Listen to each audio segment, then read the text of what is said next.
Hi friends, ఎలా ఉన్నారు అందరూ? మీరు కనుక నా ఛానల్ ఫస్ట్ టైం చూస్తున్నట్లయితే ప్లీజ్ సబ్స్క్రైబ్ చేసుకోండి. ఈరోజైతే మేము హన్మకొండలో కొలువై ఉన్న పద్మాక్షి అమ్మ తల్లి దేవాలయంకి అయితే వెళ్తున్నాము. అమ్మ అక్కడ గుట్ట మీద వెలిసింది. ఇది చాలా సంవత్సరాల నుంచి ఈ గుడి ఇక్కడ ఉన్నది. ఇన్ని రోజులు నాకు అస్సలు వీలు కాలేదు. ఎప్పుడైతే అమ్మ పిలుపు నందిందో ఇప్పుడు నేనైతే అక్కడికి వెళ్ళి ఆ తల్లి దర్శనం చేసుకోవాలని వెళ్తున్నాను. చూడండి ఎంత ఎత్తున ఉందో అమ్మ. ఇలా మెట్లు ఎక్కి లోపలికి వెళ్ళాలి. పద్మాక్షి అమ్మవారు ఇక్కడ చాలా ఫేమస్. ఇక్కడ ఈ అమ్మవారిని మొక్కుకుంటే ఖచ్చితంగా కోరిక నెరవేరుతుంది. ఇప్పుడు మేము గిరి ప్రదక్షిణ చేస్తున్నాము అమ్మవారి దేవాలయం చుట్టూ. చూడండి ఎన్ని గుట్టలు, ఆ గుట్టలలో అసలు అమ్మవారు స్వయంగా వెలిసారు పద్మాక్షి అమ్మ తల్లి.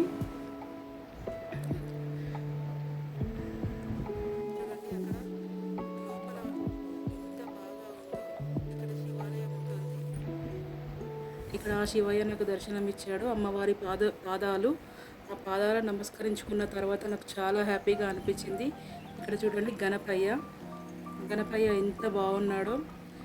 ఆ బాబును మేము అడిగాము, ఎందుకని నువ్వు ఇలా ప్రదక్షిణ చేస్తున్నావు అంటే నా కోరిక నెరవేరిందండి, అందుకనే ప్రదక్షిణ చేస్తున్నానని 108 ప్రదక్షిణలు ఆ కొండ చుట్టూ తిరుగుతున్నాడంటే చూడండి అమ్మ మహిమ ఎంత ఉందో.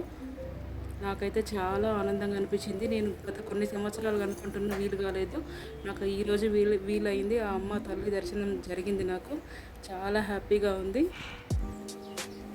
ఇక్కడ చూడండి ఎంత ప్రశాంతంగా ఉందో గుడిలో. ఇక్కడ కోరుకున్న ఏ కోరిక అయినా మనకు ఖచ్చితంగా నెరవేరుతుంది.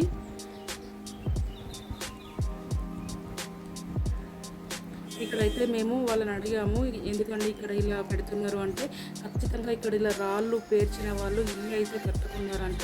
కానీ ఇక్కడ ప్రజల నమ్మకం, అందుకనే నేను కూడా తీసుకొని కొన్ని రాళ్ళు అయితే పెట్టడం జరిగింది. ఆ అమ్మ దయ ఉంటే మేము కూడా తొందరగా ఇల్లు కట్టుకోవాలని కోరుకుంటున్నాను. ఇక్కడ ఉన్నంతసేపు పాజిటివ్ వైబ్స్ ఎన్ని వచ్చినాయో తెలుసా అండి.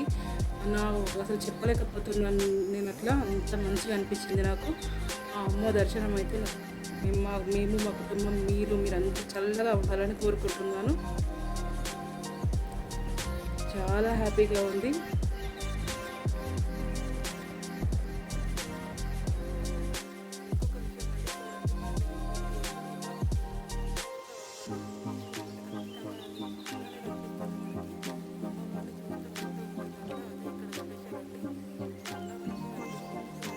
ఖచ్చితంగా మూషికం లెక్కనే ఉంది.